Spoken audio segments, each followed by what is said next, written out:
자, 지금 시간이 2023년 8월 21일 월요일 오후 10시입니다. 예, 코스피 200 지수부터 보겠습니다.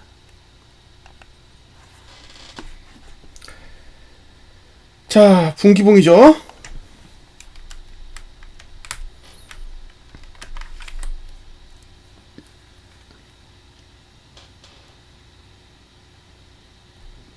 예, 바리스타님 안녕하세요.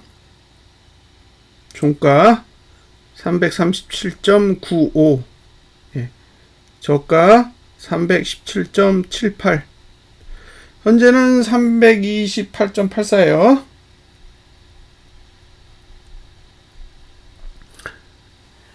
예, 윤영선님 반갑습니다. 비사벌 가야님 반가워요. 자, 그러니까 328.84는 337.95보다 작고 317.78보다 커요.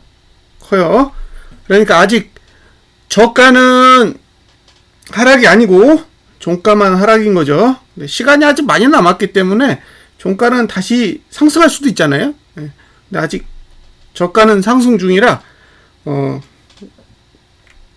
전분기 저가만 붕괴하지 않으면 상방은 유효합니다. 네, 상방은 유효하다.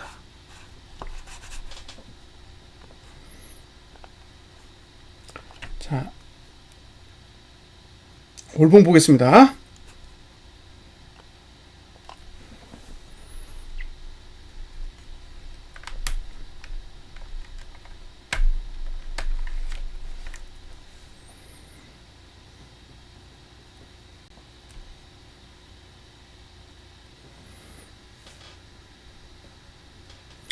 자, 여기가 하단선이죠.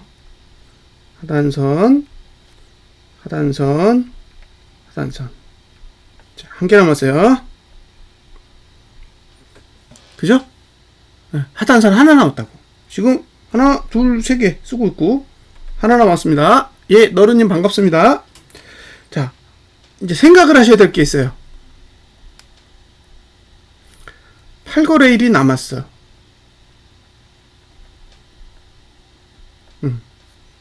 음봉이에요.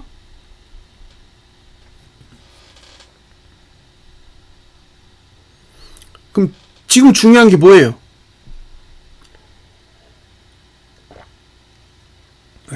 이거 하락봉이에요. 그죠? 장대 음봉에 아래 꼬리가 짧은 음봉은 하락봉이라고요. 이건 상승봉이 아니에요. 그러니까 뭐만 하면 돼요? 버티면 됩니다. 그죠? 버티기만 하면 돼요. 막 안 내려도 돼. 오르지만 않으면 이 봉 자체는 하락에 유리한 봉이에요. 그러니까 지금 월봉은 상승에 유리한 게 아니라 하락에 유리한 거예요. 네. 그러니까 안 오르기만 하면 장땡인 거예요.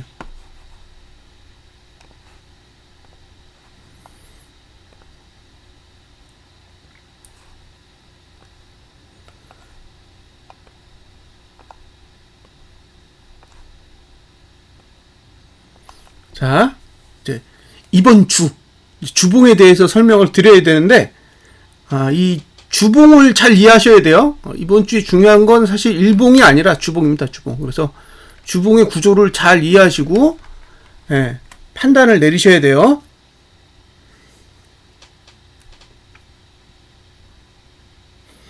자, 보통이요. 이게 이격볼벤입니다. 예. 이격볼벤 20하단이에요. 근데 얘가 상승 때는 위로 가요. 예. 하락 때는 아래로 갑니다. 이해하셨죠? 예? 상승을 할 때는 위로 가다가 하락을 시작하면 아래로 방향을 바꿔요. 그리고 나서 요렇게 요게 볼벤 20하단이에요. 예. 그래서 요 밑으로 내려가면 이게 안 좋은 신호예요.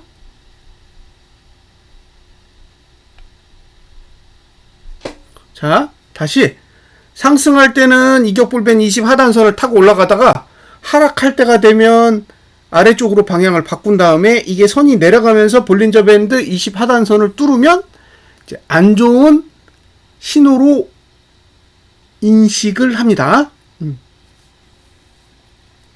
잘 보세요. 이렇게 상승하다가 지난주에 이렇게 꺾었죠. 여기까지가 상승인 거예요. 이제 하락으로 바뀌었어요. 하락으로 바뀌었는데 잘 보시면 여기 있어요. 여기 있죠? 네, 요게 333 정도 됩니다. 예, 프로바이오님 반갑습니다. 예, 333 정도 돼요. 333. 여기는 얼마야? 322. 그러면 만약에 하락할 거면 어떻게 해야 돼요? 저가를 이렇게 깨야 됩니다.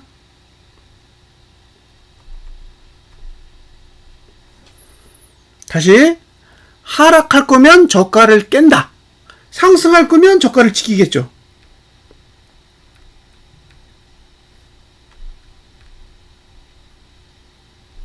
자, 이해되셨죠? 상승할 거면 저가를 지킨다. 하락할 거면 저가를 깬다. 자, 본인이 상방이세요? 그러면 저가를 지켜야 돼요. 본인이 상방 투자자면 저가를 지켜야 된다고. 반대로 본인이 하방을 봐. 그럼 저가가 깨져야 되죠. 응? 그럼 저가가 깨지면 어디로 가겠어요? 322로 가는 거죠. 예? 저가가 깨지면 322로 가는 거라고요. 저가를 지키면 333으로 가는 거고. 이해되셨죠? 감이 오시잖아요. 예. 자, 주봉에서 저가를 깨면 322로 갈 거야.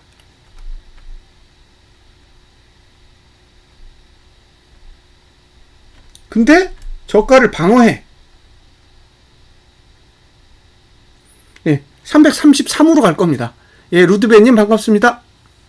선택을 하세요. 나는 333으로 간다의 배팅. 그럴 수 있죠. 반대로 나는 322로 간다의 배팅. 예, 본인이 결정하시면 돼요. 예, 조민영님 반갑습니다. 근데 본인이 판단을 해야 돼요. 저보고 위로 가냐 아래로 가냐 묻지 말고, 아, 저가를 깰 것 같으면 322까지 이제 갈 수 있는 흐름인 거고, 저가를 못 깬다. 그럼 얘는 일단 333을 간 뒤에 더 올라가든 밀리든 하겠죠.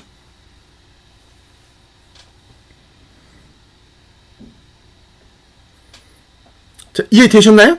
근데 통상 이격불변 20 하단선이 이렇게 내려가잖아요. 그러면 이렇게 내려가요. 이렇게. 이해하셨죠? 네, 이렇게 내려간다고. 이렇게 빼요. 그래서 이 선을 타고 내려가요. 이 선을. 예? 이 선을 타고 내려간다고. 그걸 알고 보시라는 거예요. 그냥 내려가지 않는다고. 예? 요 선을 요렇게 타고 내려간다는 거예요. 요 선을 타고 요렇게. 하락일 경우 그렇게 간다는 거예요. 저가를 지키면 이렇게 가겠죠? 예. 근데 저가를 깰 거면 어쨌든 이게 이런 식으로 타고 내려간다는 거예요. 이런 식으로. 자, 여기까지 이해되셨죠? 이거를 이해하고 보셔야 됩니다.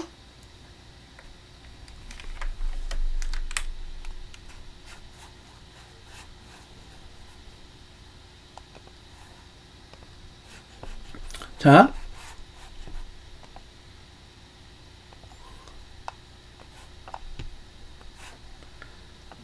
아침에 그 장중에요, 선행과 후행이 무슨 얘기인지를 모르겠다고 하신 분이 있어요. 그래서 선행과 후행의 차이를 보여드리겠습니다.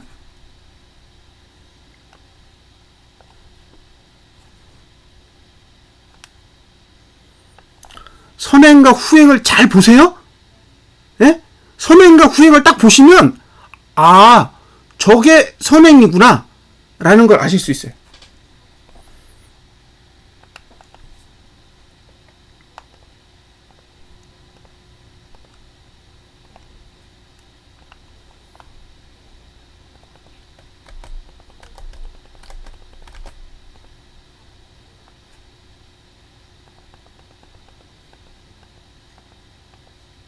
자, 지난주에요? 지난주. 예? 지난주입니다. 이격불변이 어디 있었어요? 여기 있었죠.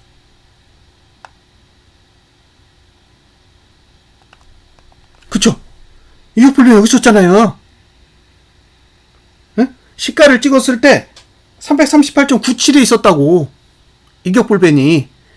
그러면 얘가 고가 찍었을까? 고가가 여길 왔었을까요? 생각을 해보시라는 거예요. 왔을까? 그냥 내렸을까? 왔다가 내렸을까?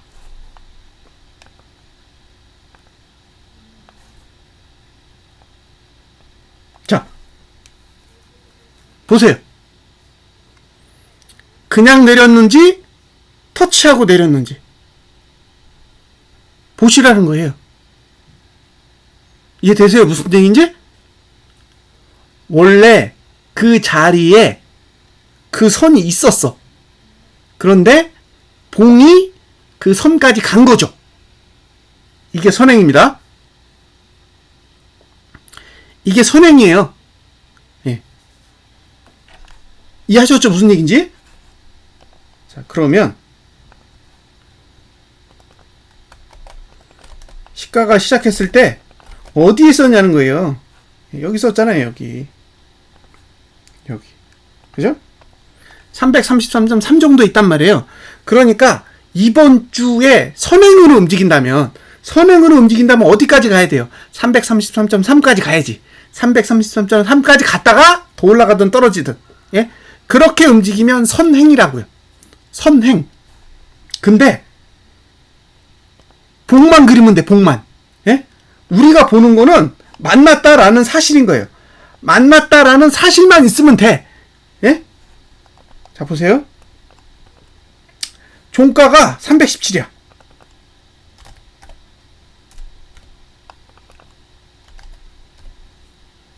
자, 어때요? 예? 어떠세요? 만났죠? 예, 햇살님 반갑습니다. 이해되세요?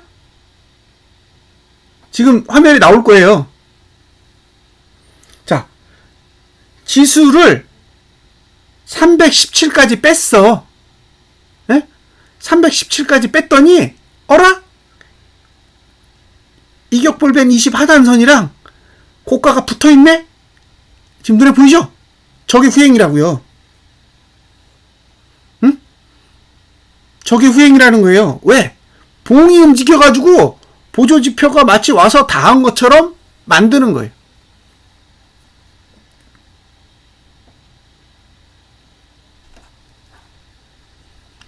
오케이? 네. 와 닿죠? 네. 그러니까 지금 만들어진 고가로 만약에 후행을 완성하려면 317보다는 덜 내려도 돼요. 덜 내려도 되니까 한 318, 19 정도? 319로 해볼게요. 예, 319. 그러니까 지금 고가로 만약에 내린다. 지금 이 고가를 찍은 거다라고 가정하면 319까지 내려야 된다는 거예요. 그래야 봉이 완성되는 거예요. 자, 선행으로는 333.3까지 가야 돼요. 333.3까지 올라야 되고 후행으로 가겠다. 그러면 319까지 내릴 수 있다는 거죠. 본인이 예, 광영님 반갑습니다. 본인이 하방이야. 그럼 뭐예요? 지금 고가 넘지 않아야 매도할 수 있는 거죠? 예? 지금 고가를 넘지 않아야 매도할 수 있다고. 예. 지금 고가를 넘으면 333.3을 넘어야 매도할 수 있는 거지. 그러니까 그런 판단을 하시라는 거예요. 본인이 후행 방식으로 투자를 하겠다. 그러면 현재 만들어진 고가를 넘으면 안 돼요. 331을 넘으면 안 돼. 331을 넘지 않으면 319까지 갈 거니까. 그게 후행적 투자 방법이고 331을 넘어버렸어. 그러면 333.3까지는 올라간다라고 가정하고 대응을 하셔야 되는 거죠. 자, 설명 다 해드렸습니다. 선행과 후행 다 구분시켜 드렸어요. 나는 들은 거 없고 나는 모른다 하시면 안 됩니다. 다 설명해 드렸어. 선행과 후행의 차이를. 자, 시간이 지나면 내려갑니다. 내려가요. 이거 내려간다고. 그러니까 옆으로 가면 이격이 사라져요. 옆으로 횡보하면 이격이 사라진다고. 지금은 반등을 해야 되는 이유가 존재하지만요, 시간이 가면 반등을 해야 될 이유가 사라진다고. 왜냐? 이격이 자동으로 해소되기 때문에. 그래서 이걸 기간 조정이라고 하는 거예요. 기간 조정. 그러니까 시간이 필요한 거야. 차트를 바꾸는데 절대적인 시간이 필요하기 때문에 시간이 지나면 해결되는 것들이 있다고요. 근데 지금은 가격으로 해소하려면 어디까지 가야 돼요? 위로 333.3, 밑으로 319. 이렇게 가야만 해소가 되는 거고, 이걸 해소하기가 싫어. 그럼 어떻게 해요? 그냥 옆으로 가면 되는 거예요. 자, 이거 주봉 다 설명 드렸습니다. 이거 주봉 다 설명 드린 거예요? 나는 안 들었다 이러시면 안 돼요. 다 설명 드렸어요. 이제 경우의 수를 설명했어요. 자, 일봉은 뭐 볼 거 없어요. 일봉은 볼 거 없다. 일봉은 볼 게 없는데 뭐 아무것도 없어요. 지금 약해. 누르는 힘 많이 약해졌어요. 그러니까 일봉 보고 나 이거 매도해야지. 이러시면 안 됩니다. 자, 여기까지 설명드렸어요. 다음에 선물.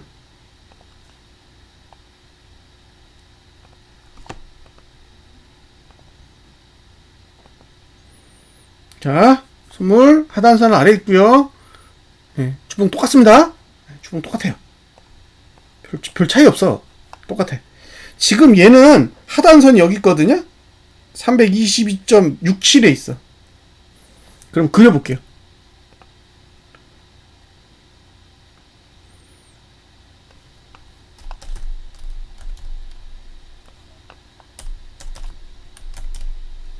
그려볼게요. 붙나? 아우, 더 내려야 돼. 그죠? 더 내려야 돼요, 붙으려면. 더 내려야 돼. 얘도 한 319까지는 내려야 되나봐요.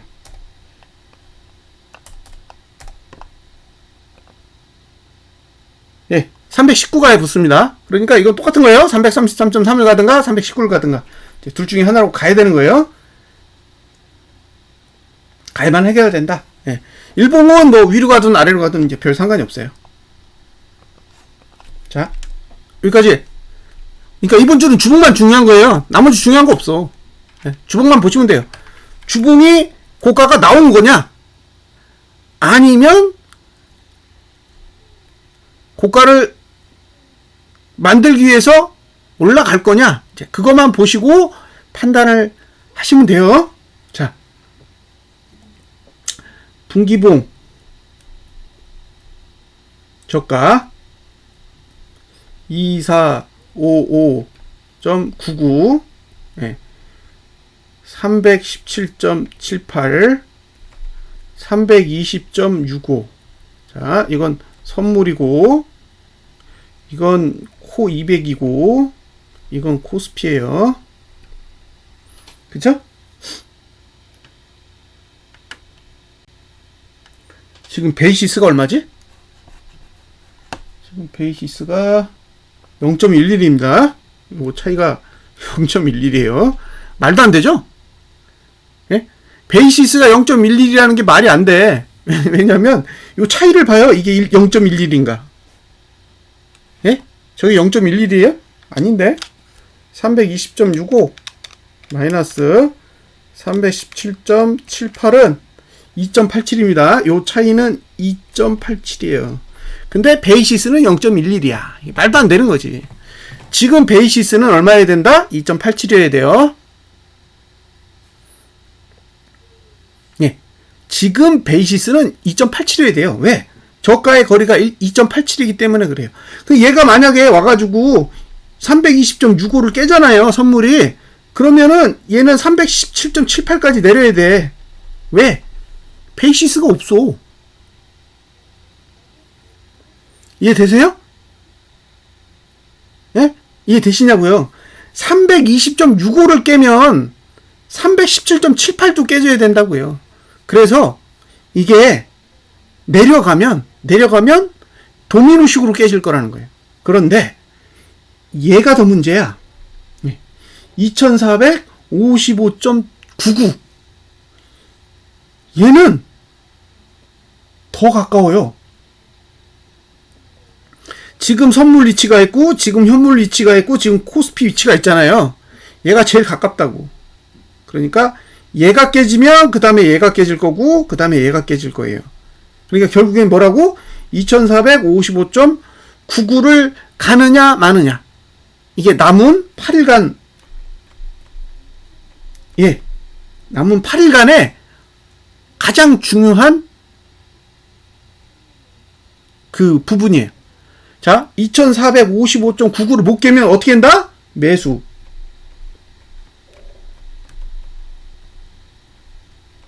예. 2455.99보다 낮으면 매수는 없다. 그러면 명확하죠? 예?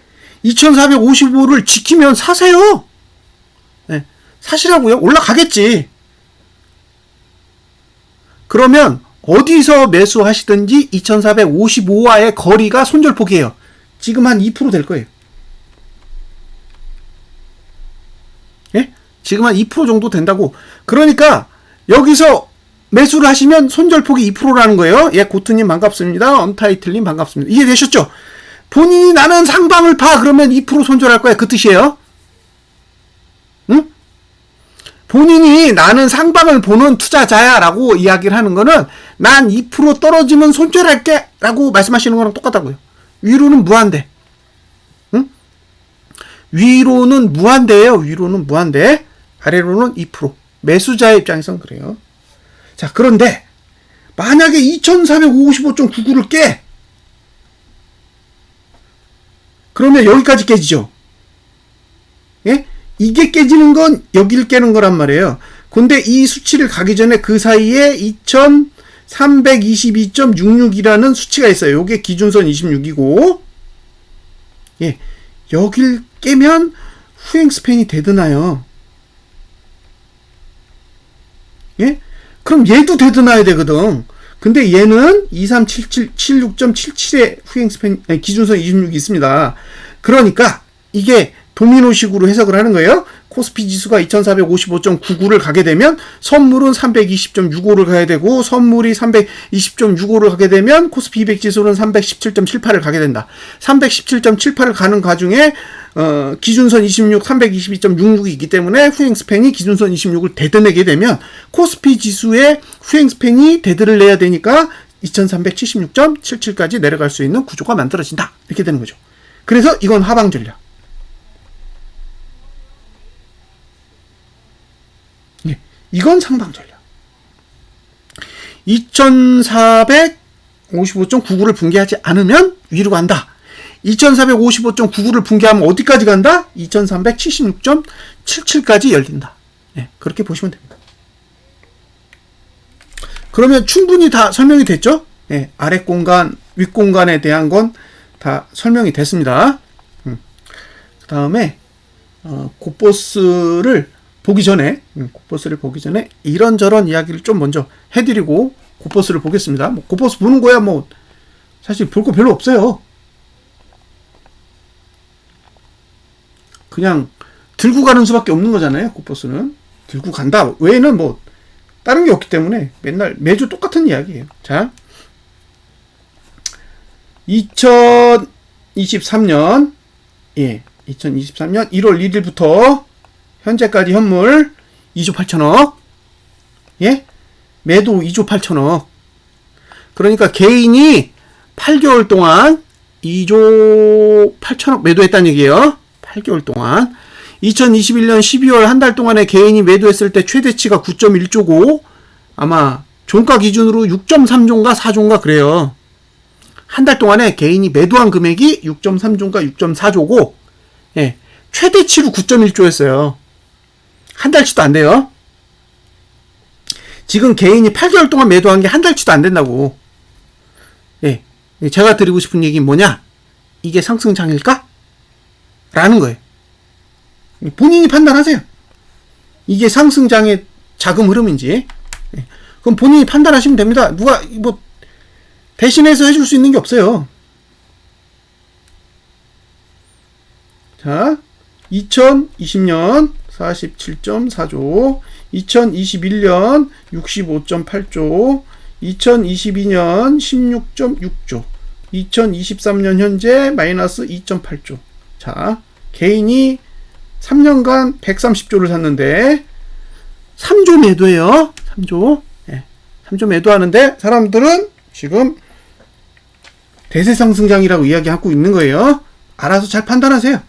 이 돈으로 대세상승을 갈 수 있는지 없는지는 여러분이 판단하시면 됩니다. 제가 판단할 수 있는 게 아니에요. 잘 판단하시면 돼요. 자, 그 다음에 선물. 네. 선물도 지금 보시면 외국인이 5조 2천억 매도고 개인은 1조 4천억 매수입니다. 네. 알아서 판단하세요.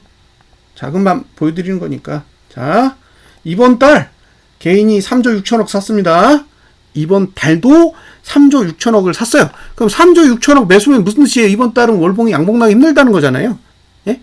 개인이 3조 6천억을 사는데 8거래일밖에 안 남았어. 그럼 이거 다 매도예요?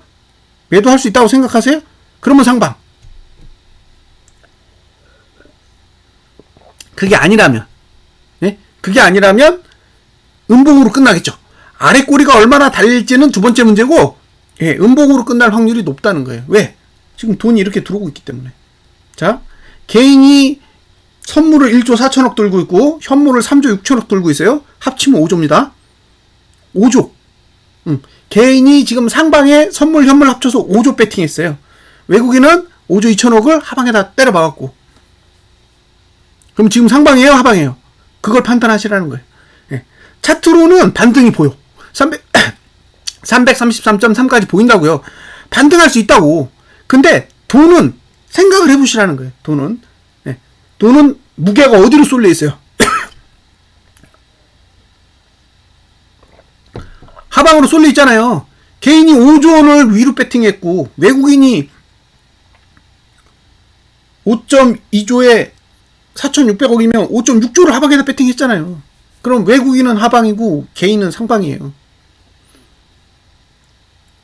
그래서 자금을 계속 관찰하시라는 거예요. 이게 누적되어 있으니까 무서운 거예요.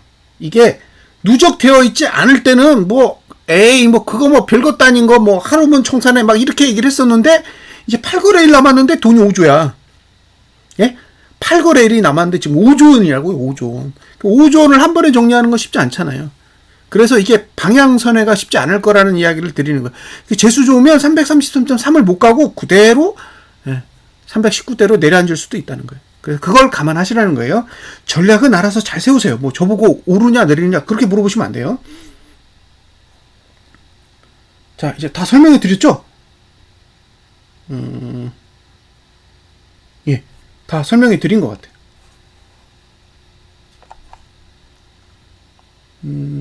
다 설명해 드렸고, 예. 자, 이제 지금 몇 분이 보고 계시죠? 53분이 보고 계신데, 자, 광고 갑니다. 이거는 트렌드 차트라는 거예요. 트렌드 차트. 트렌드 차트는 이베스트 증권, 예, 이베스트 증권의 HTS 안에 있어요. 예? 이베스트 증권 HTS 안에 예, 들어있는 차트예요. 트렌드 차트라고. 예. 요 차트 안에 지금 띵글 차트를 하나씩 만들어서 넣고 있습니다. 보시면 예, 이렇게 넣고 있어요. 그래서 지금 4개 들어갔습니다. 심리도, 이동평균선, 그다음에 이격도, 볼린저 밴드 이렇게 4개 들어가 있어요. 이게 뭐냐면 예를 들면 예. 이렇게 돼 있잖아요. 그러면 지금 이렇게 누르시면 과거, 현재, 미래 이렇게 볼 수 있게 만들어 놨어요. 예. 이렇게 만들어 놨기 때문에 예. 보시고 싶을 때 보세요. 사용해 보시면 됩니다. 근데 왜 여기다 만들었냐? 지금 현재 띵글에는 봉이 200개밖에 지원이 안 돼요. 예. 그거는 키움이든 유안타증권이든 API 정책 때문에 물리적으로 줄 수 있는 봉의 수가 제한적이에요. 예? 물리적으로 봉을 그거밖에 안 준다고요. 근데 이렇게 자체 HTS에다가 수식을 짜서 넣으면 예, 전체의 봉을 다 보실 수 있어요. 그래서 이 안에 이렇게 들어가 있습니다. 이게 사용해 보세요. 지금은 무료예요. 지금은 무료니까 예. 지금 심리도 그 다음에 여기 심리도요. 심리도 들어가 있고 똑같죠? 예. 지금 그 이격 투자 심도는 아직 안 넣었고 투자 심리도만 들어가 있습니다. 그 다음에 이제 이격도도 만들었어요. 이건 띵글엔 없어요. 예. 띵글엔 없는데 여기다가 이제 만들어 넣은 거죠. 보시면 예. 들어가 있습니다. 예. 그리고 최근에 이제 볼벤을 만들어 넣었습니다. 볼벤까지. 지금 스토캐스틱 만들고 있어요. 예. 띵글로 스토캐스틱을 만들고 있는 거죠. 띵글 안에는 스토캐스틱이 없잖아요. 근데 이 스토캐스틱도 만들어서 사용할 수 있게 작업을 하고 있습니다. 이제 만들고 나면 여기 에듀케이션 코너 가시면 이제 사용법도 예, 이렇게 보실 수 있게 동영상까지 쫙 올려져 있으니까 예, 보세요. 자, 광고 끝났고 그 다음에 봐야 될 게 고버스죠. 네, 고버스.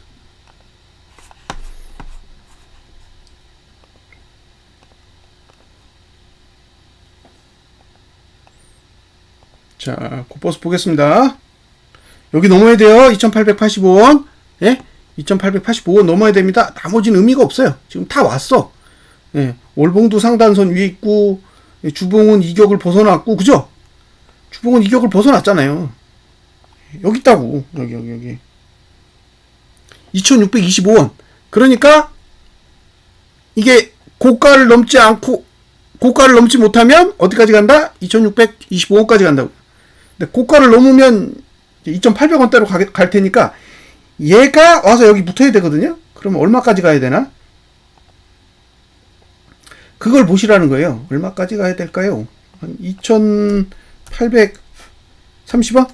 2830원.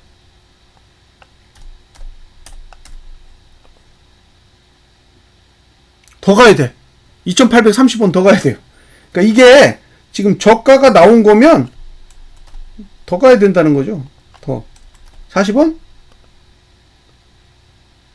50원. 2850원 정도까지는 가야 돼요.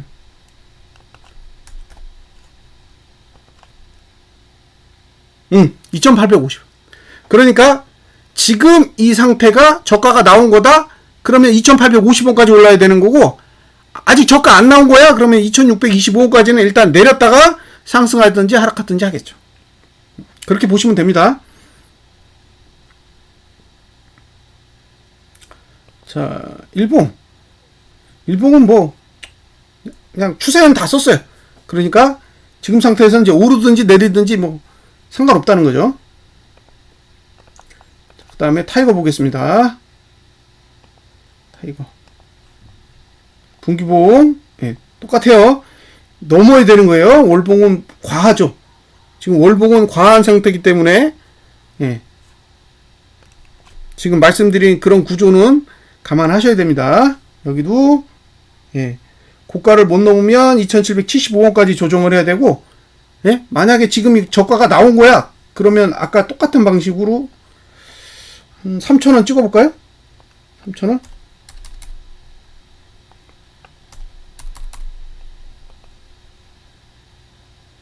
예, 3,000원 정도까지는 올라가야 돼요. 그런 흐름이라는 거예요. 지금 흐름 자체가. 자, 일봉은 예, 하단선 다 썼기 때문에 이거 누르면 내려가고 또 받치면 또 올라가고 그래요. 그래서 일봉은 큰 의미가 없습니다. 자, 그리고 오늘 자금의 흐름을 보시면 자, 계속 개인이 고포스 매도하고 있어요. 예? 오늘도 63억 매도했습니다. 근데 금액이 안 커. 예? 이게 지금 찌질해요. 예? 자금의 흐름이 그렇게 크지 않다는 거예요. 하지만 개인은 매수하지 않고 매도하고 있다라는 사실은 인지를 하시라는 거예요. 이번 달에도 개인은 고포스를 매도했어요. 이번 달에도 개인은 고포스를 매도했고 그리고 누적으로도 매도해요. 지금 올해 1월부터 현재까지 매도입니다. 매수 아니에요. 이미 개인은 가지고 있는 고포스가 없어요. 싹 다 팔았어요. 8,600억 두 달 동안 산 거 지금 싹 다 손절했습니다. 자, 여기까지 국내 장은 설명을 드렸고 그 다음에 보여드릴 게 뭐냐면 상해예요. 상해. 자, 이제 분기봉으로 가겠습니다. 분기봉으로 가서 일단 여기 요건 뭐냐? 항생이요. 자, 저가 깼죠? 예? 저가 깼잖아요. 그럼 목표가 어디다? 여긴 거예요. 여기. 예. 그러니까 분기봉의 목표는 저긴 거예요. 분기봉의 목표는 저기고, 이거를 그냥 설명하면 어렵잖아요. 그냥 설명하면 이해가 잘 안 되거든요. 그래서 자, 여기를 기점으로 요 위치랑 따졌을 때 얘가 더 낮아요. 예? 그러니까 얘보다 낮아야 돼요. 그래서 얘가 저가를 깨면 목표가 여기가 되는 거예요. 그러니까 지금 14,597 정도? 예. 여기가 목표입니다.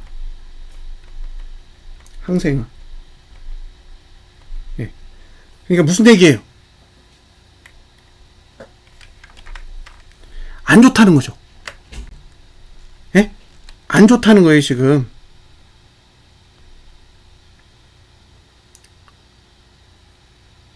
항생 지수는 안 좋다고요.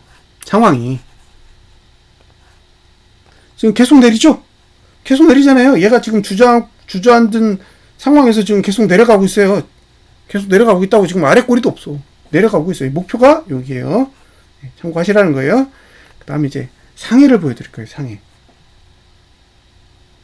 상해 보세요. 여기도 깨졌죠? 여기도 저가 깨졌잖아요. 분기봉. 똑같다고요. 구조가. 저가가 깨지면서 목표가 여기야. 2863입니다. 그러니까 상해는 2863. 그 다음에 항생은 14,597을 목표로 해가지고 가고 있는 거예요. 자, 이제 부양책이 나와가지고 해결을 하느냐? 아니면 부양책이 나옴에도 불구하고 무너지느냐?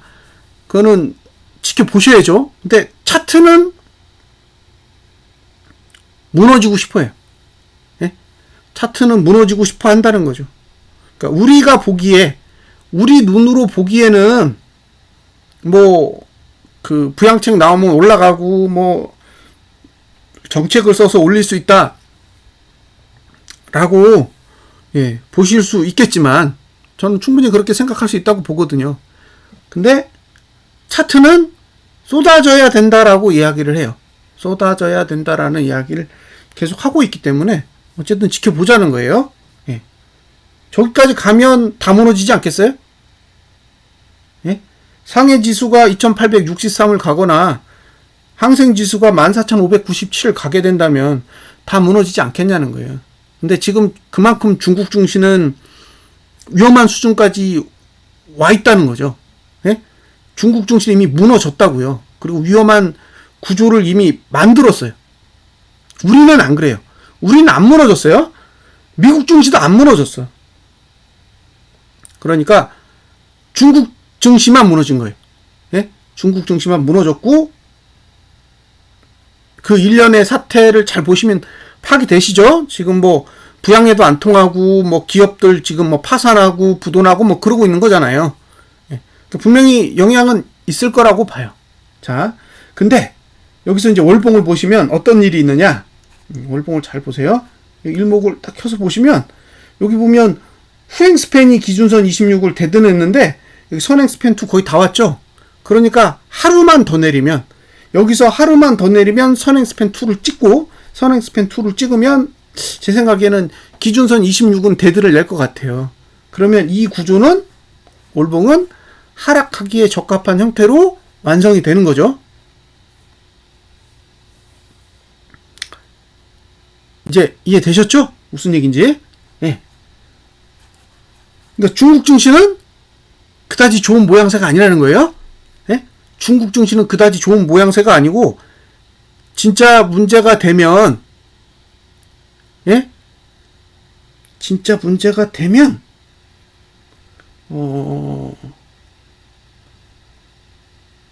이번 달 말이나 다음 달쯤에 뭐가 터질 수도 있어요.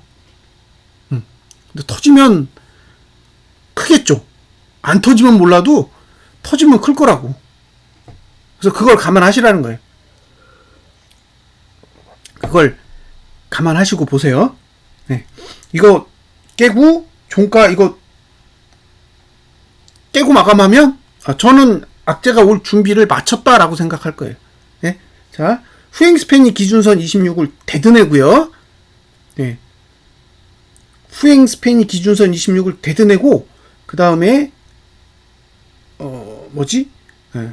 봉이 선행 스팬 2를 터치해서 끝난다라는 거는 어쨌든 아래로 내려갈 준비를 마무리하는 행위라고 생각이 들고요. 거기에 분기봉이 최저치로 내려가야 되는 구조가 완성이 되어 있는 상태이기 때문에 이대로 마감하면 이제 다음 달에는 아래를 열겠죠. 그래서 지금 이 중국 증시의 흐름에 대해서는 계속 관심을 갖고 챙겨 보셨으면 좋겠습니다. 자, 여기까지는 설명 다 드렸죠? 나머지는 뭐 설명해서 뭐 하겠어요? 월봉하고 분기봉만 보면 대충 이제 중국 증시는 감을 잡았을 거라고 생각합니다.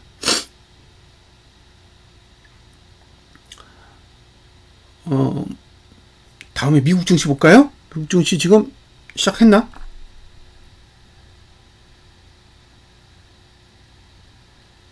반영 안 한 것 같은데요, 아직 나스닥은 반영 안 한 것 같고, 지금 여기 움직이는 거는 다우, 그 다음에 S&P는 움직이는데, 아직 얘네는 안 움직여요. 움직임이 없습니다.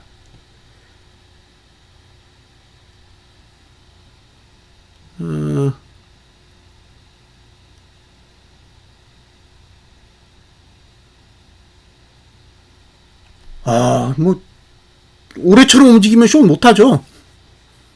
어떻게 하겠어요? 이런 식으로 움직이면 숏을 할 수가 없지. 자, 그럼 다우부터 볼게요. 다우.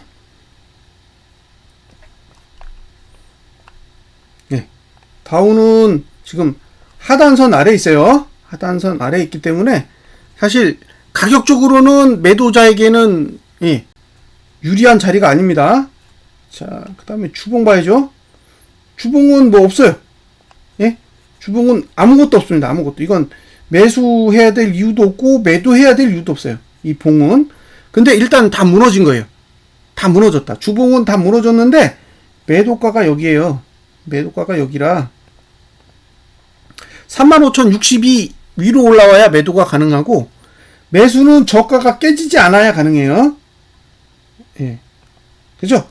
그러면 본인이 이제 매수자라고 생각을 해보세요.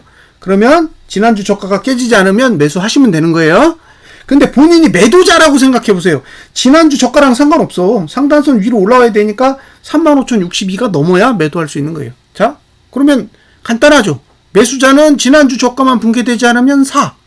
지난주 저가 붕괴되면 매수는 실패한 거죠. 실패한 거라고요. 반면에 매도자는 지난주 저가를 깨든 안 깨든 가격적인 메리트가 없잖아요. 예, 주봉으로 거래한다고 해도 35,062는 넘어야 된다는 거예요. 그러면 여기는 설명이 깔끔하죠? 뭐 일봉부필 뭐 있어요? 이걸로 설명 다 됐지. 자, 나스닥 100 갑니다. 나스닥 100. 보세요. 월봉은 저가를 깼어요. 저가를 깼는데 여전히 하단선 아래에 있다고. 그러니까 월봉은 매도 못해요. 월봉은. 그러니까 월봉으로는 애초부터 매도를 할 수 없이 내렸기 때문에 얘는 이제 매도가 불가능하고 그냥 내린 거라. 자, 주봉을 보세요. 주봉의 상단선이 어디 있어요? 최초 상단선은 여기 있죠. 네. 최초 상단선은 여기 있고 이격이라는 게 있어요. 이격. 예, 이게 이격 볼벤 20 하단선인데 14,946이 있어요.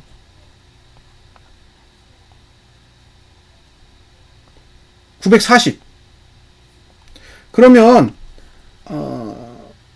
694가 지난주 종가거든요. 근데 940이 있어요. 그럼 700 잡고 240호 올라야 돼. 예? 240호. 그러니까 본인이 매도를 해야겠다라고 판단이 되시면, 본인이 매도자라고 생각이 되시면 240호를 올려야 매도할 수 있는 거예요. 그냥은 못해. 예. 이해되셨죠? 무슨 얘기인지? 그냥은 못합니다. 예. 그냥은 못해요. 240호 이상 올라야 매도자가 관심을 가질 수가 있어요. 만약에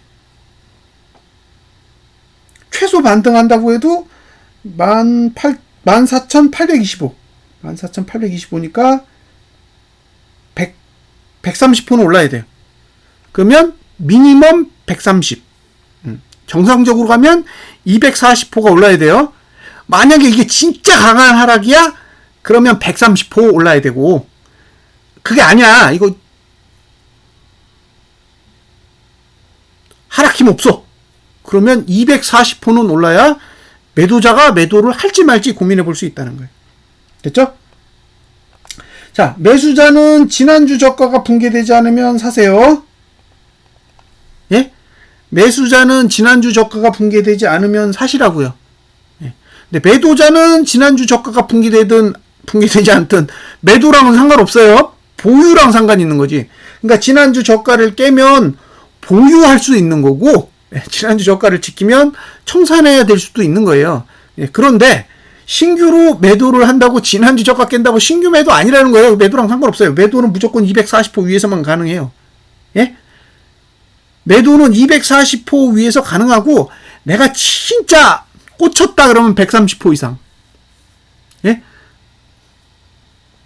나는 진짜 매도에 완전히 꽂힌 사람이다 라고 해도 130호 이상 올라야 매도가 가능하고, 정상적인 구조라면 240호 이상 올랐을 때의 매도가 가능한데, 예, 안 오면 어쩔 수 없는 거죠. 예, 그렇다는 거예요.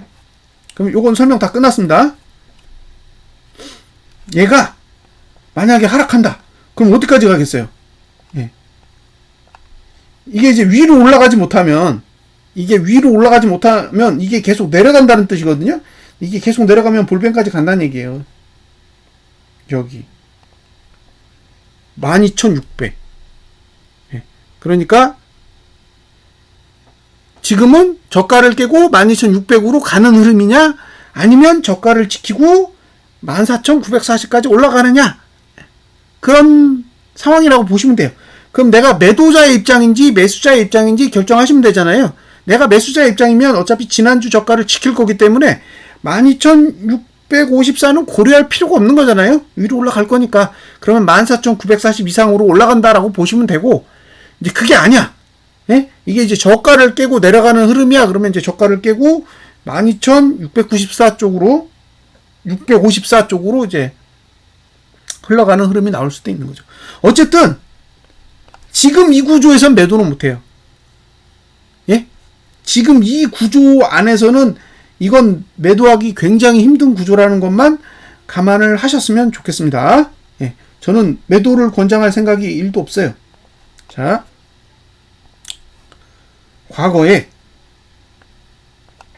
이런 구조에서 하락한 케이스가 어디 있냐? 그걸 한번 찾아보자고요. 예. 과거에 이런 구조에서 하락한 케이스. 자, 여기 한번 있고요. 예? 여기 한번 있어요, 여기. 이건 언제인지 아시죠? 예. 이거 코로나예요, 코로나. 예. 코로나 때. 이렇게 한번 하락했고, 그 다음에 내리는 척 했다가 오는 경우가 있어요. 예. 요거는 바이든 대통령 당선됐을 때. 예. 바이든 대통령 당선됐을 때의 모습이에요. 이때는 오히려 올랐죠? 근데 이때 오를 때 뭐가 있었냐면 백신 발표가 있었어요. 그죠? 효과 하나도 없는 백신 있죠? 그 화이자랑 어디더라? 모더나? 예. 그 맞으면 감염되는 그 백신이 있었잖아요. 그거 떴을 때. 예. 여기도 그런 구조였다는 거예요. 그 다음에 세 번째 구조는 여기. 2021년 3월 달에도 한 번 있었어요. 그러니까 내리던 걸 끄집어 올렸죠. 내리던 걸 끄집어 올린 케이스가 있고, 그 다음에 여기는 눌렀어요. 예. 그러니까 지금 상태에서 아래로 누른다라는 거는 볼린저 밴드 20 하단선을 간다는 얘기고, 그죠? 그렇게 갈 생각 없으면 끄집어 올린다는 얘기예요. 그러니까 지금 우리가 하방을 보고 있잖아요. 그럼 이게 하방으로 갈 거면 볼밴드 20까지 간다는 얘기예요. 예? 이게 내려가는 흐름이면 볼린저 밴드 20 하단선까지 갈 거라는 거지. 아니면 위로 올라갈 거고. 그럼 그걸 어떻게 인지해요? 예. 저가를 깨느냐 마느냐만 보시면 돼요. 저가를 지키면 위로 가는 거고, 저가를 깨면 아래로 가는 거고, 단순한 논리인 거잖아요. 그러니까 그 논리를 가지고 그냥 보는 거예요. 저가를 지키면 어쩔 수 없이 위로 갈 거고, 저가를 붕괴하면 계속 볼린저 밴드 20 하단선 쪽으로 가는 거죠. 저가를 깨면 이쪽으로 가는 거고, 저가를 지키면 올라가는 거예요. 그러니까 본인이 알아서 잘 판단을 하시고 결론을 내시면 되는 거죠. 그거를 뭐 누가 오르니 내리니 할 필요가 없던 거예요. 자, 여기서 이주봉을 보시면, 예. 이주봉의 이격볼배는 어디 있어요? 여기 있어요, 여기.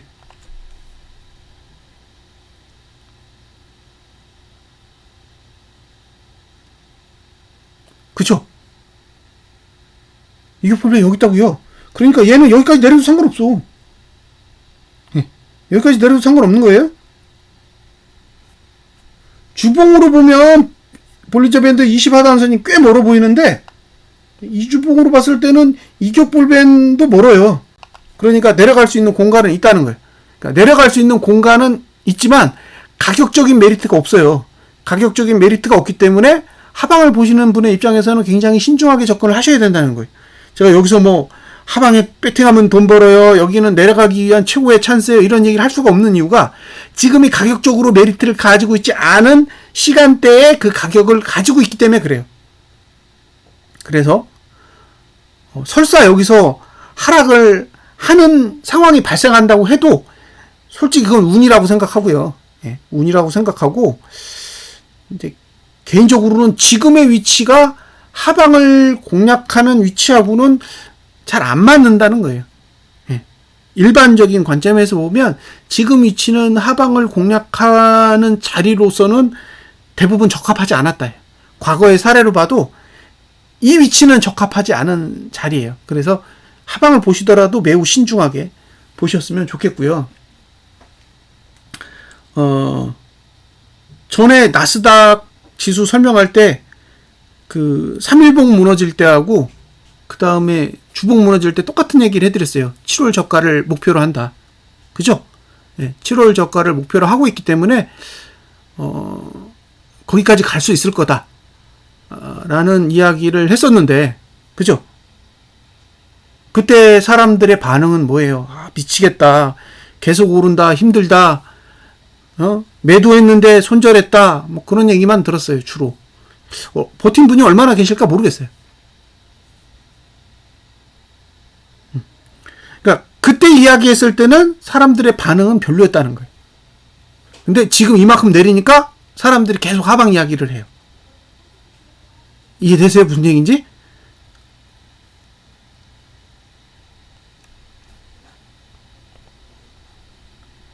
예. 여기 다 하방 이야기 한 대 자리잖아요. 예? 여기 다 하방 이야기 한 거잖아. 그래서 지금 이 봉을 기준으로 종가가 내렸고 이 봉을 기준으로 저가가 내렸으니까 어쨌든 이제 이 저가를 깰 수 있는 구조까지는 왔다라고까지도 다 설명을 해드렸는데, 예. 근데 이 올라가면서 다 손절하신 것 같아요. 제 생각에. 이거 올라가는 동안 다 손절 당한 거지. 왜? 아래를 봐야 되는데 위로 가니까. 그러니까 분석을 해도 틀렸다라고 이야기를 하시고, 틀렸다라고 이야기를 하시는데 제가 변명을 할 수가 없어요. 진짜로 틀렸거든.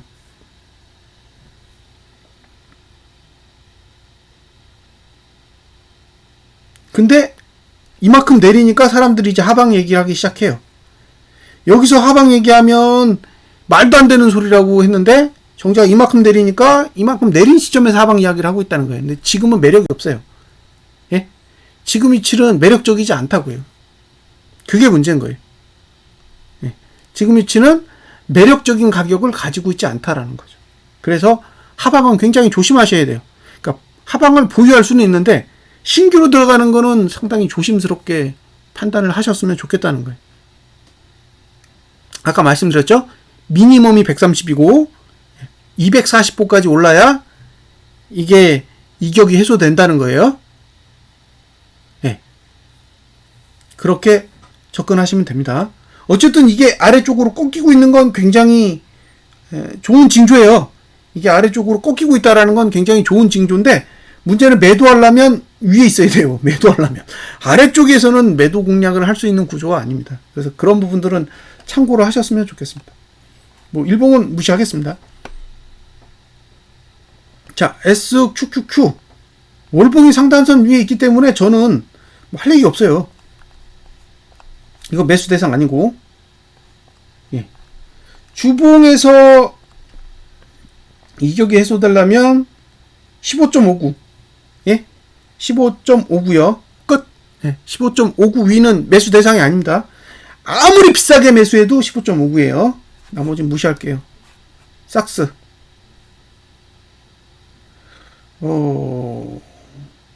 삭스는 이격 문제가 없어요. 예, 이격 문제가 없습니다. 그래서 전봉 저가만 붕괴되지 않으면 되는 것 같아요. 전봉 저가만 붕괴되지 않으면 된다. 예, 저가 9.93. 그러니까 삭스는 9.93만 붕괴되지 않으면 괜찮다. 예, 괜찮은 구조입니다. 끝. TMF. 와, 뭐 계속 내려가네요? 계속 내려가요. 5.65에요, 5.65.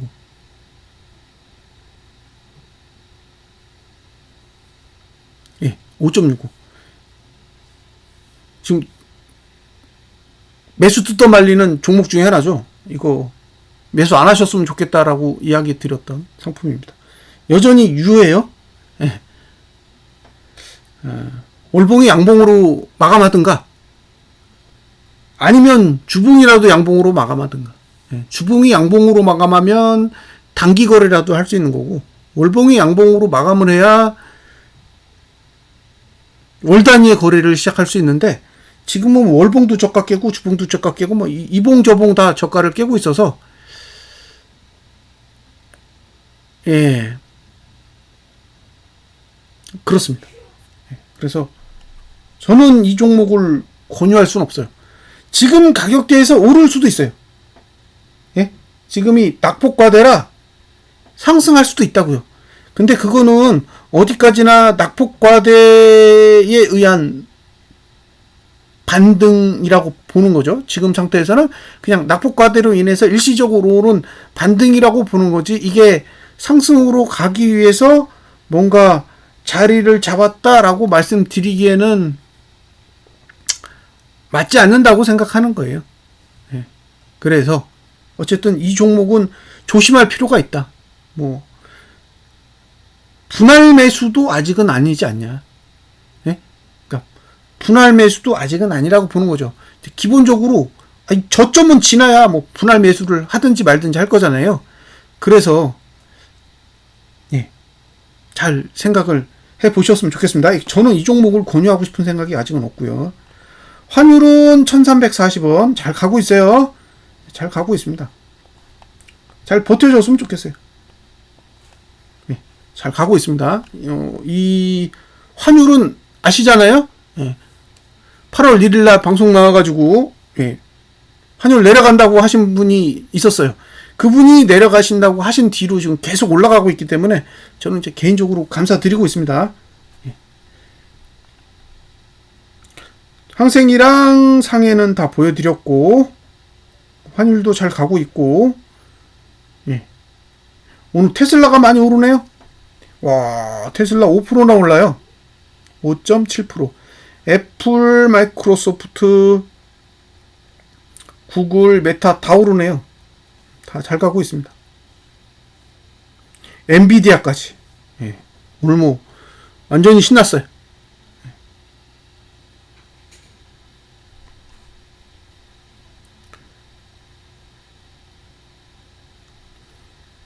근데 채권도 올라요. 채권도 오르고 있습니다.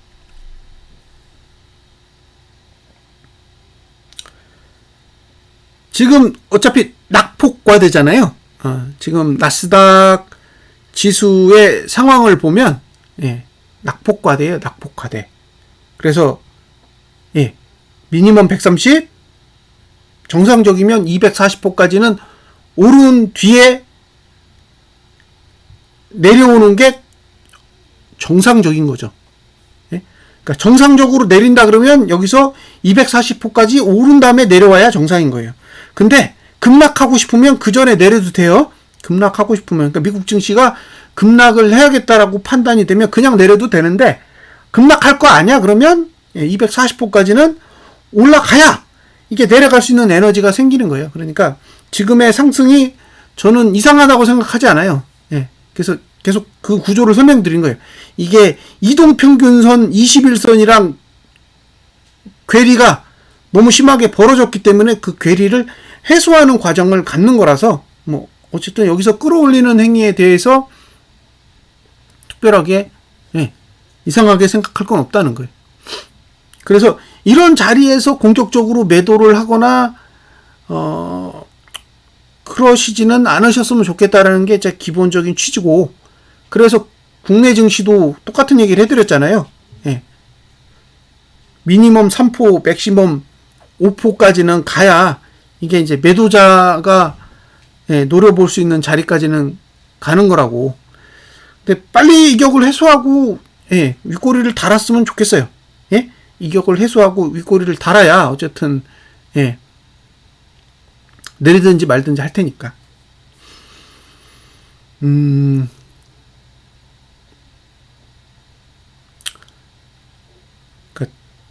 제가 이제 보조지표를 보는 사람이잖아요.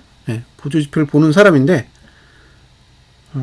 시장을 움직이는 주체가 돈을 마구 흔들어 버리면 보조지표는 필요가 없어요. 안 맞아. 왜? 돈이 중구난방이니까. 오늘 사고 내일 팔고 모레 사고 그 다음날 팔고 그래봐요. 그러면 차트는 맞을 수가 없습니다. 예. 그럼 차트가 맞을 수 없을 때는 틀렸다라고 하는 게 정상인 거잖아요. 예. 돈이 일정한 규칙이 없이 움직이는데 거기다 대고 이 보조지표 이거 정말 잘 맞는 건데 이런 식으로 설명할 수는 없다는 거죠. 그러니까 돈이 1순위예요. 돈을 가지고 차트를 그리는 거니까 돈이 1순위입니다. 그러니까 보조지표를 공부하는 사람의 입장에서도 그 얘기는 꼭 드리고 싶어요. 예. 그래서 보조지표를 보면서 항상 돈을 체크를 하시라는 이야기를 드리는 이유는 돈이 보조지표보다 우위에 있기 때문에 그렇습니다. 보조지표를 잘 보는 사람이 전문가일까요? 고수일까요?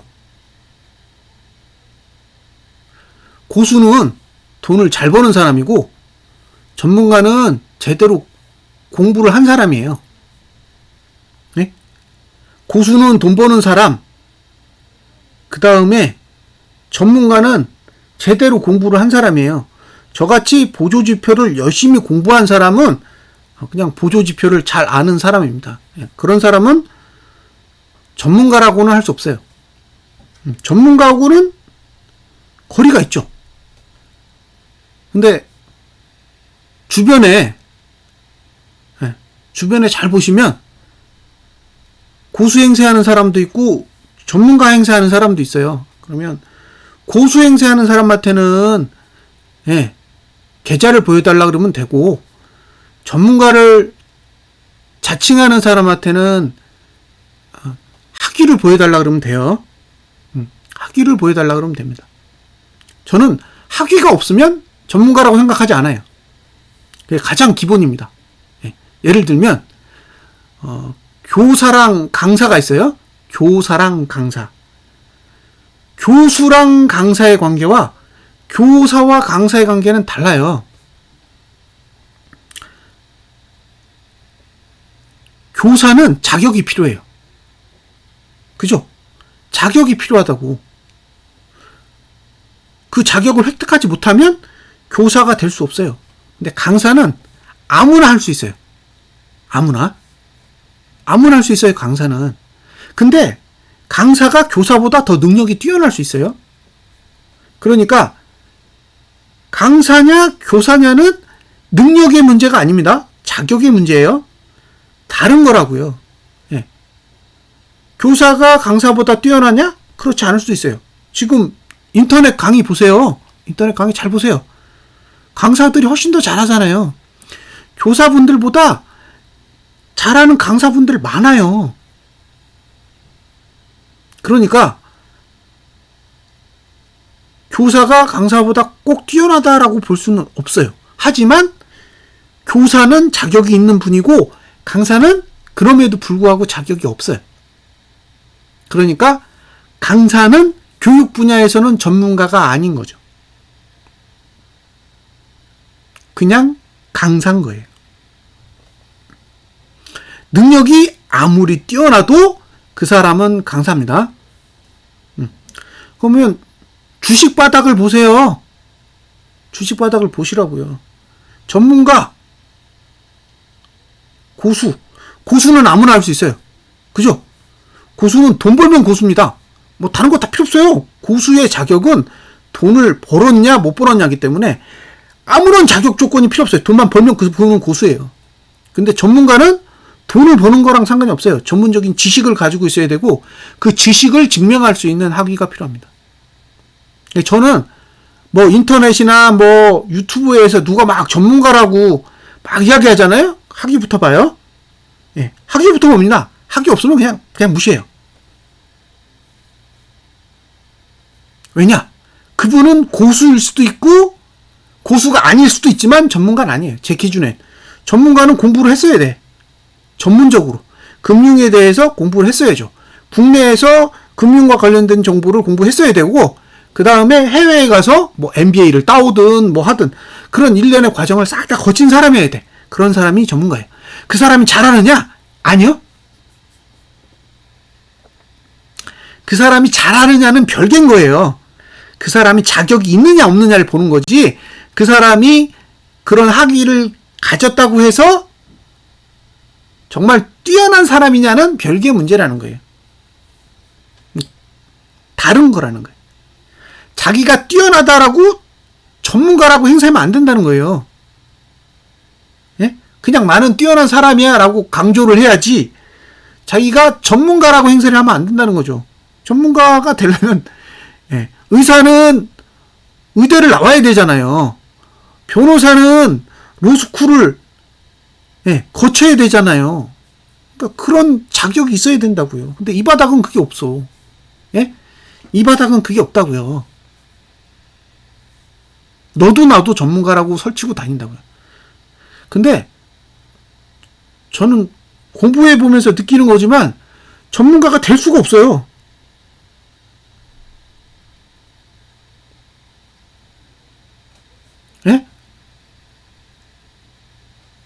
전문가가 될 수 없다고. 제가 말씀드리잖아요. 강사가 교사보다 얼마든지 뛰어날 수 있어요. 얼마든지 뛰어날 수 있다고. 저는 그걸 인정한다고. 근데 그건 전문가가 아니라는 거예요. 말 그대로 고수지. 자, 학원 강사가 능력이 뛰어나. 그분은 고수인 거예요. 전문가가 아니야. 전문가 위 레벨에 있는 고수인 거예요. 그러니까 고수는 페라리 타고 다녀도 되죠. 근데 본인이 전문가라고 이야기하면 안 된다고. 나는 고수야 라고 어필해야죠. 반면에 교사분들은 능력이랑 상관없이 자격이 있으니까 나는 전문가야 라고 하는 거죠. 자, 의사분들 중에 능력이 있는 분도 있고 능력이 없는 분도 있어요. 근데 능력과 상관없이 그분들은 다 전문가입니다. 그죠? 그분들은 다 전문가예요. 왜? 자격이 있어. 근데 간호조무사분이 정말 주사를 잘 놔요. 근데 그분이 자기가 전문가라고 말씀을 하시면 인정받을 수 없다는 거예요. 그러니까 제 기준은 그거예요. 능력의 문제가 아니라 자격의 문제라는 거예요. 고수는 능력의 문제고 전문가는 자격의 문제인데 능력이 있는 사람이 자격을 갖추지 않으면 그분은 고수이지 전문가가 아니라는 거죠. 제가 능력이 있는 분을 무시하는 게 아니에요. 능력이 있는 사람은 능력이 있는 방향으로 어필을 하셔야죠. 그게 제가 세상을 바라보는 기준입니다. 저는 그렇게 바라봐요. 능력의 문제와 자격의 문제를 구분해서 본다는 거예요. 시간 강사가 전임 교수보다 뛰어날 수 있어요. 정교수보다도 뛰어날 수 있어요. 실제로 대학교 다닐 때 강사분이 훨씬 더 잘 가르치셨어요. 왜? 그분들이 가장 최신 정보를 다루거든요. 강사로 오시는 분이 가장 최신 정보를 다뤄요. 오히려 정교수분들은 너무 오래된 방식으로 수업을 하시니까 이게 느낌이 덜 와요.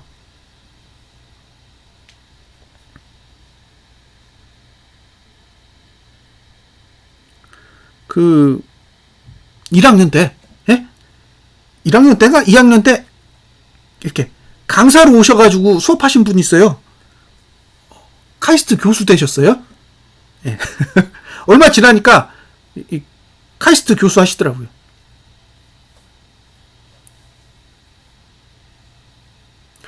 그러니까 저는 그 고수와 전문가는 다르다라고 생각하는 거예요. 고수와 전문가는 다른 사람이고 고수면 고수답게 전문가면 전문가답게 접근을 해야 되는데 고수가 전문가인 척 행세하거나 전문가가 고수인 척 행세하면 안 된다는 거죠. 그리고 전문가가 되려면 전문 지식이 있어야 돼요. 전 없어요. 잘 아시죠? 저는 전문가의 지식과는 전혀 상관없습니다. 차트만 공부한 사람이지 제가 뭐 금융을 전공하기로 했어요. 해외에서 학위를 가져오기로 했어요. 없어요. 그러니까 다른 사람들한테 전문가 행세 못하는 거예요. 아니니까. 제가 제 스스로를 봐도 전문가가 아닌데 제가 어디 가서 전문가 행세를 하겠어요. 그럴 수 없다는 거죠. 근데 이게 시장 돌아가는 거 잘 보세요. 전문가 행사하는 사람들 잘 뜯어보시라고요. 그럼 얼마나 웃긴가. 황당합니다. 근데 좋아하세요. 오히려. 나를 전문가로 포장하기 위해서 이게 논리로는 안 되는 거야. 그죠? 논리를 갖추려면 엄청 오랫동안 체계적으로 공부해야 되잖아요. 그래서 이 체계적인 공부가 안 된 사람은 말은 해도 논리가 그렇게 강하지 않아요. 그럼 이제 그 논리를 커버하기 위해서 여러 가지 기술이 필요해요. 예를 들면 페라리, 뭐 람보르기니, 뭐 포르쉐, 아니면 월세로 사는 좋은 집, 이런 게 필요하게 된다는 거예요. 왜? 논리로 만들어져 있지 않기 때문에 그렇습니다. 그래서 그런 부분들은 잘 구분하세요. 잘 구분하시라고요. 제가 그분들을 욕하고 싶은 생각이 없어요. 저는 그게 중요한 게 아니라는 거예요. 여러분 눈으로 사람을 잘 구분해야 될 거 아니에요. 누구를 따라갈 거냐? 저는 그건 아니라고 봐요. 따라갈 사람이 누가 있어요? 따라가면 다 망하는 거지. 내가 어떤 생각을 가지고 시장을 바라볼 거냐잖아요. 예? 본인이 어떤 생각을 가지고 시장을 바라볼 거냐를 정하셔야 되는 거잖아요. 그 생각을 정하는데 이 동영상이 도움이 되면 보시는 거고, 아니면 접어야죠. 뭐하러 여기 오세요? 그러니까 저는 그렇게 생각하는 거예요. 제가 사람들한테 전달하는 건 매매 효율적인 타점을 제공한다, 그렇게 생각하지 않아요. 시장을 어떤 식으로 바라보느냐. 그죠? 그걸 전달하는 거예요. 그런 방식이 마음에 드시면 이제 띵글이라는 프로그램 안에서 살아가시면 되는 거고, 들어봤는데 전혀 도움이 안 돼, 내 생각에 체계도 못 잡겠어, 그러면 접어야죠. 최근에 구독자 수 많이 줄었어요. 최근에 구독자 수는 막 떨어지고 곧보수는 막 올라요. 신기한 일이죠. 구독자 수가 주니까 곧보수는 올라. 본인의 생각을 본인이 만들어가는 게 저는 중요하다고 생각해요. 그게 그렇게 하시는데 제가 제공하는 게 도움이 되면 의미가 있는 거고, 그게 아니면 의미가 없는 거죠. 나를 따르라. 그 다음에 내가 대단한 사람이다 라고 이야기하는 사람 치고 저는 제대로 된 사람 본 적이 없어요. 뭘 따라? 누굴 따라가요? 부부도 그렇게 안 해요. 부부도 그렇게 안 한다고요. 같이 가는 거지 따라가진 않는다고. 그래서 제가 이제 권유하고 싶은 건 자기 생각을 만들어 가시라는 거고, 그 다음에 제가 이제 보조지표를 만들어서 판매하는 사람이잖아요. 보조지표를 만들어서 판매하는데 사람들이 보조지표에 대해서 오해를 하고 있는 게 있어요. 보조지표 배우면 돈 벌어요? 예? 보조지표를 배우면 돈을 버냐고요? 아니잖아요. 예? 보조지표를 배워서 돈을 버는 게 아니라 보조지표를 통해서 조금 더 체계적으로 시장을 분석할 수 있는 기술을 얻는 거예요. 예? 기술을 얻는 거하고 돈은 별개의 문제라고요. 본인이 시장을 분석할 수 있는 기술이 충분히 늘게 되면 조금 더 시장에 효율적으로 대응할 수 있는 논리가 생기겠죠. 근데 그게 아니야. 그게 아니면요, 논리가 안 만들어지는데 보조지표가 무슨 의미가 있냐는 거예요. 그래서 보조지표를 학습하시려면 제대로 학습을 하셔야 돼요. 그리고 오랫동안 잘 관찰하셔야 됩니다.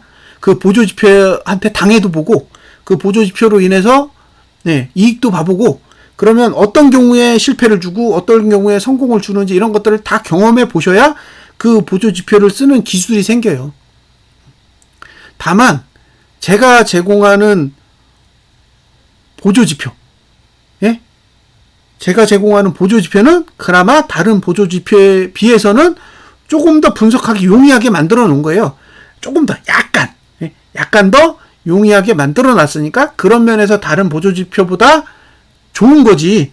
이 보조지표를 쓴다고 해서 돈을 벌거나 그런 건 아니라는 건 명확하게 알고 접근을 하셨으면 좋겠습니다. 그리고 보조지표를 이해하는 게 결코 쉽지 않다라는 거. 보조지표를 이해하는 거는 결코 쉬운 게 아니고, 그 다음에 기본적으로 논리를 이해하셔야 되기 때문에 시간이 걸려요. 시간이 걸리고 그 다음에 한동안 테스트를 하셔야 돼요. 그러니까 기본적인 논리를 이해하는 것도 시간이 걸리지만 논리를 이해한 뒤에 자기가 경험을 해보셔야 돼요. 경험을 해보셔야 이제 쓸 수 있는 능력이 생기는 거죠. 막말로 운전면허 땄다고 해서 운전 잘하는 거 아니잖아요.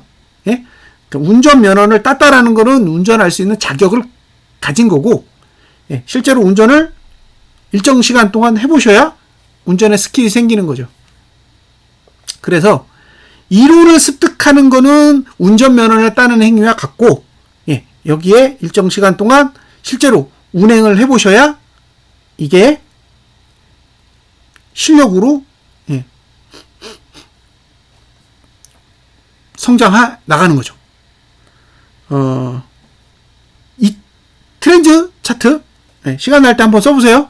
예, 트렌치 차트 시간 날 때 한번 써보시고 본인이 사용하는 보조지표에 해당하시면 써보시면 아마 좋은 경험이 될 겁니다. 그리고 어차피 증시가 내려야 예, 제가 이야기하는 내용이 설득력을 지녀요. 그죠? 증시 올라봐요? 그러면 또 구독자 이탈하고 여기저기서 또 이제 안 좋은 소리가 막 나오기 시작할 거예요. 지금은 증시가 내리고 있기 때문에 이제 사람들이 좀 잠잠해지셨어요. 근데 이게 또 시간이 가서 이제 증시 오르잖아요? 그러면 또 이제 마음이 바뀌면서 내가 이럴 줄 알았다, 당했다, 어떡하냐, 이제 또 이제 그런 분위기가 만들어질 수도 있어요. 근데 이제 그러지 않기를 제가 그 두 손 모아 기도하고 있습니다. 많이 당했죠? 한 2달 동안, 굉장히 힘들었어요. 이 사람들 제어가 안 될 정도로, 난리였기 때문에. 그나마 이제 증시 내리고 이러니까 조금 차분해지신 건 있는데, 이게 이제 증시가 내린 효과일 뿐이지, 실질적으로는, 잠재되어 있다고 봐요. 본인이 논리적 사고에 의해서 접근하는 게 아니라 지금 증시가 내린 이 효과로 일시적으로 이 감정이 억제되어 있는 거기 때문에 아직도 가야 될 길이 멉니다. 코스피 지수로 2455.99 꼭 기억하세요. 예. 서가경제님 오셨네요. 예, 2455.99를 붕괴하느냐 마느냐, 그게 우리한테는 정말 대단한 위치입니다. 2455.99를 붕괴하면 박수 쳐야죠. 예. 예전에 그 어떤 분이 고포스 추천하면서 막 박수 치고 막 난리 치고 그랬어요. 예? 쌀 때 사서 비싸게 팔자 그래서 막 박수 치고 그러셨거든요. 예. 2455.99가 그 숫자입니다. 꼭 기억하세요. 2455.99를 깨면 제가 따로 방송을 한 번 더 하겠습니다. 예? 2455.99를 이제 붕괴하면 그 이후에 어떤 일이 벌어지는지에 대해서 시간을 내서 방송을 해드릴게요. 자, 오늘 방송은 여기서 마무리 짓겠습니다. 감사합니다.